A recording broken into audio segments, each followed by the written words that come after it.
V tomto videu zodpovieme otázky našich sledovateľov, prečo odporúčame investovanie do zlata a nehnuteľností len v obmedzenej miere. Ukážeme si dlhší časový horizont investície obdobie 53 rokov od roku 1970 do roku 2023, keďže rok 2024 ešte nie je uzatvorený.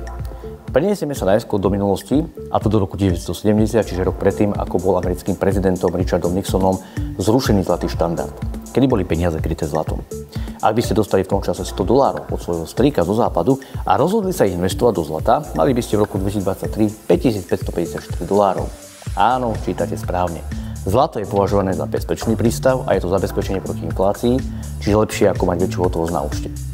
A čo by sa stalo, keby ste investovali $100 od strýka do realít? Mali by ste v roku 2023 iba $1542. A to preto, lebo nehnuteľnosti rastli v priemere iba 5,5% ročne.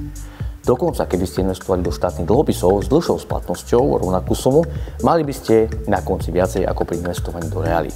Reality sú dobrou ochranou voči inflácii, ale rizika nikto nespomína. Odporúčam si pozrieť demografickú krivku Slovenska a Európskej únie, aby sa vám nestalo, že vaše nehnuteľnosti ostanú pár rokov prázdne. A čo teda akcie alebo akciové indexy? Ako sa tým darilo? Asi výsledok poznáte.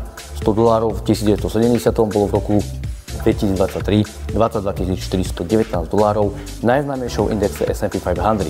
Takže môjim odporúčaním je investovať do zlata a nehnuteľnosti v určitej obmedzenej miere, ale väčšina investícií by mala smerovať do akciových indexov, kde sú firmy, ktoré vytvárajú dlhodobú hodnotu, ktorých produkty denne využívame a nevieme si bez nich predstaviť život.